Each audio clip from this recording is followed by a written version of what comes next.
आज हम बात कर रहे हैं समावेशी शिक्षा की, यानी इंक्लूसिव एजुकेशन। जी। हमारे पास उत्तराखंड मुक्त विश्वविद्यालय का कुछ स्टडी मटेरियल है और कुछ सरकारी दस्तावेज भी हैं। और हमारा मकसद ये समझना है कि इस एक शब्द के पीछे की असल सोच क्या है, भारत में वो कौन से समूह हैं जो शिक्षा के दायरे से बाहर रह गए हैं और उन्हें वापस लाने की कोशिशों में क्या क्या मुश्किलें हैं और क्या उम्मीद है। हाँ, इस पूरी बातचीत को समझने के लिए हमारे सोर्स मटेरियल की एक तस्वीर दिमाग में रखते हैं। अच्छा। एक टीचर है और वो कई तरह के बच्चों का हाथ पकड़कर उन्हें आगे ले जा रही हैं। कोई बच्चा व्हीलचेयर पर है, कोई बैसाखी के सहारे। और उस तस्वीर के नीचे लिखा है क्रॉसिंग द डिवाइड। क्या बात है। मुझे लगता है ये एक तस्वीर ही आज की हमारी पूरी चर्चा का सार है। बिल्कुल सही कहा। वो तस्वीर ही सब कुछ कह देती है।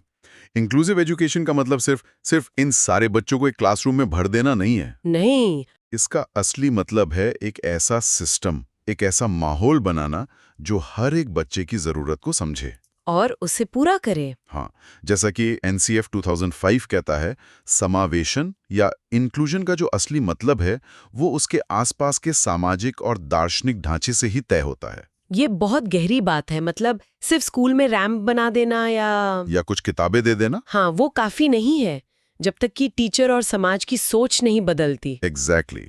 जब तक सोच नहीं बदलती तब तक वो रैंप सिर्फ एक सीमेंट का ढांचा है, रास्ता नहीं।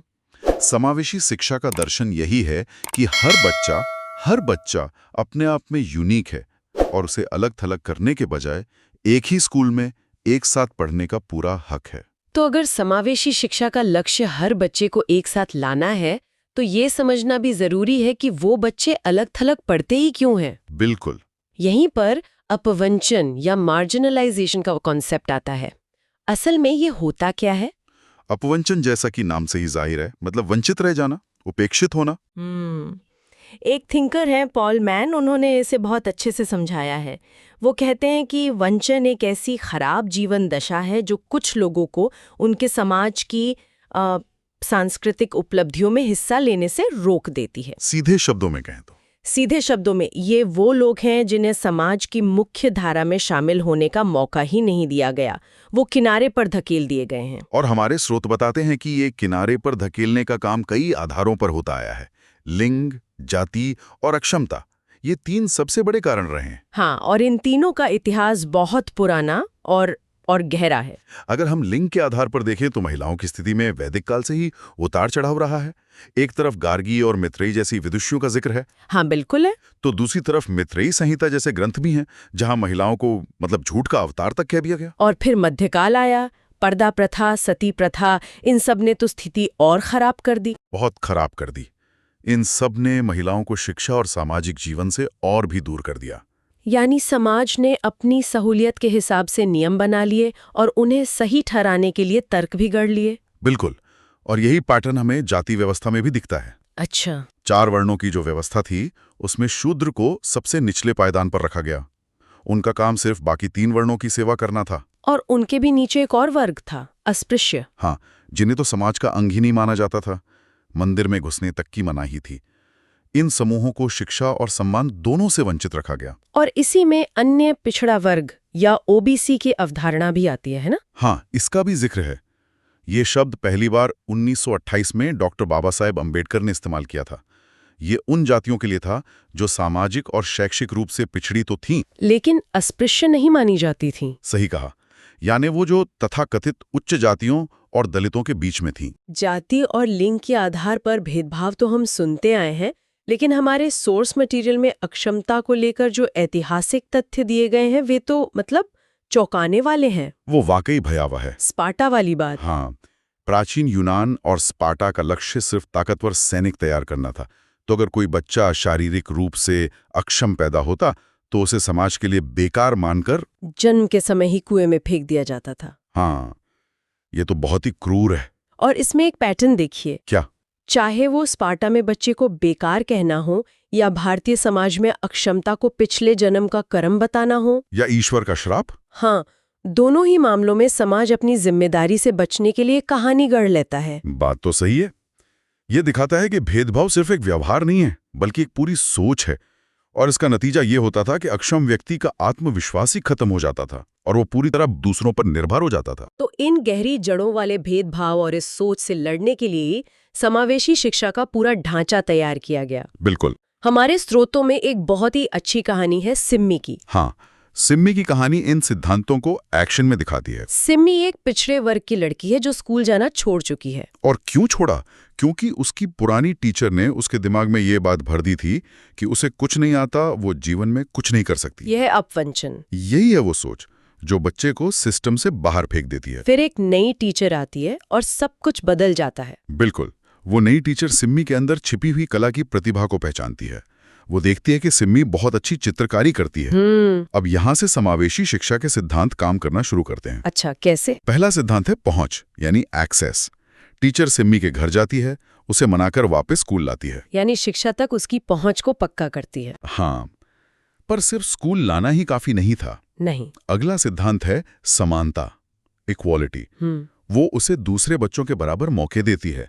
फिर आता है भागीदारी, यानी पार्टिसिपेशन। मतलब उसे सिर्फ क्लास के कोने में नहीं बिठाया। नहीं, बिल्कुल नहीं, बल्कि उसकी कला को सबके सामने लाती है, उसे स्कूल की गतिविधियों में शामिल करती है। इससे सिम्मी का आत्मविश्वास लौटता है। और आखिर में आते हैं प्रासंगिकता और सशक्तिकरण, रेलेवेंस और एम्पावरमेंट। शिक्षा सिम्मी के लिए प्रासंगिक बन जाती है क्योंकि वो उसकी प्रतिभा से जुड़ जाती है। और ये पूरी प्रक्रिया उसे इतना सशक्त बना देती है कि वो खुद रोज स्कूल आने लगती है। सही। यानी एक टीचर के सही रवैये ने सिम्मी को वो सब कुछ दे दिया जो उससे छीन लिया गया था। मौका, सम्मान और आत्मविश्वास। ये कहानी सिद्धांतों को रटने से कहीं ज्यादा प्रभावी है ना? यही तो समावेशी शिक्षा की आत्मा है। ये सिर्फ नियमों और नीतियों का वो एक पुलिंदा नहीं है, ये एक मानवीय दृष्टिकोण है। तो चलिए अब नीतियों की बात करते हैं। सिद्धांतों और कहानियों से आगे बढ़कर जमीनी स्तर पर सरकार ने क्या किया है? क्या ऐसी योजनाएं हैं जो सिम्मी जैसी लड़कियों तक पहुंचने की कोशिश करती हैं? देखिए, कोशिशें तो बहुत हुई हैं और हो भी रही हैं। स्रोत कई योजनाओं का जिक्र करते हैं। जैसे? खासतौर पर बालिकाओं की शिक्षा के लिए गौरा देवी कन्याधन योजना है। लड़कियों को स्कूल आने जाने के लिए साइकिल देना। हाँ, ये तो काफी राज्यों में है। और जनजातीय लड़कियों के लिए छात्रावास यानी हॉस्टल बनाना। ये कुछ बड़ी पहलें हैं। एक मिनट, ये छात्रावास वाली योजना दिलचस्प है। क्या इसका मकसद सिर्फ उन्हें रहने की जगह देना है या इससे ड्रॉप आउट रेट कम करने में भी मदद मिलती है? आपका सवाल बिल्कुल सही जगह पर है।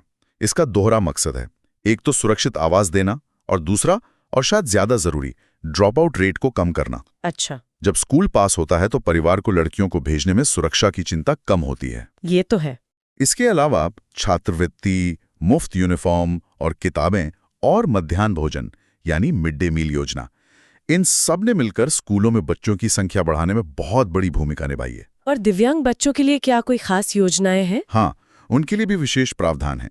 2009-10 में माध्यमिक स्तर पर दिव्यांग बच्चों के लिए एक खास समावेशी शिक्षा योजना शुरू की गई थी। अच्छा। बाद में इसे राष्ट्रीय माध्यमिक शिक्षा अभियान मतलब रामसा का हिस्सा बना दिया गया है। और इसका मकसद क्या था? मकसद था कि दिव्यांग बच्चों को मुख्य धारा के स्कूलों में पढ़ने के लिए जो भी जरूरी संसाधन और सहायता है वो दी जाए। यहाँ तक कि राष्ट्रीय छात्रवृत्ति योजना में 30% सीटें दिव्यांग लड़कियों के लिए आरक्षित हैं, ताकि उन्हें दोहरे भेदभाव का सामना ना करना पड़े। बिल्कुल। तो नीतियां हैं, योजनाएं हैं, कानून भी है, जैसे शिक्षा का अधिकार। कागज पर तो तस्वीर काफी अच्छी दिखती है। हाँ, दिखती तो है, लेकिन फिर भी क्रॉसिंग द डिवाइड वाली जो तस्वीर थी वो आज भी एक लक्ष्य क्यों है? हकीकत क्यों नहीं? असली चुनौतियां कहाँ हैं? और यही इस पूरी बातचीत का सबसे अहम हिस्सा है। सबसे बड़ा चैलेंज, जैसा हमने पहले भी कहा, लोगों का माइंडसेट है, नजरिया है। आज भी दूर दराज के गांवों में दिव्यांगता को पिछले जन्म का कर्म या ईश्वर का दंड माना जाता है। परिवार उन्हें छिपाता है, समाज उन्हें स्वीकार नहीं करता। यानी पहली लड़ाई तो घर और समाज की सोच से ही है। बिल्कुल। दूसरी बड़ी चुनौती है स्कूलों का ढांचा। और ढांचे का मतलब सिर्फ बिल्डिंग नहीं है। अच्छा। हाँ, कई स्कूलों में आज भी रैंप या दिव्यांगों के लिए मुनासिब शौचालय नहीं है। लेकिन उससे भी बड़ी कमी है शैक्षिक ढांचे की। मतलब हमारे पास प्रशिक्षित शिक्षकों की भारी कमी है। एक टीचर जो पहले से ही 40-50 बच्चों की क्लास को संभाल रहा है, उससे ये उम्मीद कैसे की जा सकती है कि वो बिना किसी स्पेशल ट्रेनिंग के एक दृष्टिबाधित या सुनने में अक्षम बच्चे की जरूरतें भी पूरी कर लेगी? हाँ, ये एक बहुत ही व्यावहारिक समस्या है। टीचर की नीयत अच्छी हो सकती है लेकिन उसके पास सही स्किल सेट और रिसोर्सेज ही नहीं है। सही पकड़ा आपने। रिसोर्सेज की कमी एक और बड़ी बाधा है। जैसे एक दृष्टि बाधित बच्चे के लिए ब्रेल की किताबें या सुनने वाले सॉफ्टवेयर चाहिए, जो ज्यादातर सरकारी स्कूलों में उपलब्ध नहीं है। और गरीबी भी एक बहुत बड़ा फैक्टर है। जब परिवार के लिए 2 वक्त की रोटी जुटाना मुश्किल हो तो वो दिव्यांग बच्चे की शिक्षा पर अतिरिक्त खर्च कैसे करेगा? ये सारी चुनौतियां एक दूसरे से जुड़ी हुई हैं ना। एकदम। आपने शिक्षकों की ट्रेनिंग की बात की। क्या हमारे टीचर ट्रेनिंग प्रोग्राम्स में समावेशी शिक्षा को लेकर कोई व्यवहारिक ट्रेनिंग दी जाती है या ये सब बस थ्योरी तक ही सीमित है? स्रोतों के अनुसार यहाँ एक बहुत बड़ा गैप है। ट्रेनिंग दी तो जाती है लेकिन वो अक्सर किताबी होती है। एक टीचर को क्लासरूम में असल में क्या करना है, अलग अलग तरह के बच्चों के साथ कैसे डील करना है, इसकी प्रैक्टिकल ट्रेनिंग का अभाव है। और नतीजा ये होता है कि टीचर या तो उस बच्चे को नजरअंदाज करने लगता है या फिर उसे एक समस्या की तरह देखने लगता है। ये तो वापस सिम्मी वाली कहानी पर आ गया। उसकी पहली टीचर भी तो यही कर रही थी। एग्जैक्टली। वो सिम्मी को एक छात्रा की तरह नहीं बल्कि एक समस्या की तरह देख रही थी जिसे पीछा छुड़ाना है। तो जब तक हम शिक्षकों को सिर्फ पढ़ाने वाला नहीं बल्कि एक फैसिलिटेटर, एक सपोर्ट सिस्टम के तौर पर तैयार नहीं करेंगे, तब तक नीतियां कागज पर ही रह जाएंगी। चुनौती सिर्फ ढांचा बनाने की नहीं, उसे इस्तेमाल करने लायक बनाने की है। तो आज की इस पूरी चर्चा को अगर समेटें तो हमने समझा कि समावेशी शिक्षा सिर्फ एक अकादमिक शब्द नहीं बल्कि एक गहरा दर्शन है। ये मानता है कि हर बच्चा सीखने के काबिल है, बस हमें सिखाने का सही तरीका खोजना होगा। बिल्कुल। हमने अपवंचन यानी मार्जिनाइजेशन की ऐतिहासिक जड़ों को देखा कि कैसे समाज ने लिंग, जाति और अक्षमता के आधार पर लोगों को किनारे पर धकेला। फिर हमने सिम्मी की कहानी के जरिए समावेशन के मार्गदर्शक सिद्धांतों, पहुंच, समानता, भागीदारी और सशक्तिकरण को असल जिंदगी में काम करते हुए देखा। और आखिर में हमने उन सरकारी नीतियों और जमीनी चुनौतियों को परखा जो इस खाई को पाटने की कोशिश तो कर रही हैं, लेकिन मानसिकता, संसाधनों और सही ट्रेनिंग की कमी के कारण अभी भी पूरी तरह सफल नहीं हो पाई हैं। इस पूरी चर्चा के बाद एक विचार हमारे श्रोताओं के लिए सोचने लायक है। हमारे स्रोत में एक सवाल था, अगर आपके विद्यालय में अलग अलग तरह के बच्चे आएं, तो आप उन्हें समावेशी शिक्षा देने के लिए क्या करेंगे? इस विचार को थोड़ा और आगे ले जाते हैं। हमें से ज्यादातर लोग टीचर नहीं है, लेकिन अगर एक क्लासरूम समाज का छोटा रूप है तो हमें ये सोचना चाहिए कि हम अपने रोजमर्रा के जीवन में, अपने ऑफिस में, अपने पड़ोस में, अपने दोस्तों के बीच ऐसे कौन से छोटे बड़े कदम उठा सकते हैं जो उस अदृश्य भेदभाव को खत्म करें। हम उस नई टीचर की भूमिका कैसे निभा सकते हैं जो किसी की छिपी हुई प्रतिभा को पहचान कर उसे आगे बढ़ने का मौका दे। शायद असली समावेशन की शुरुआत वहीं से होती है।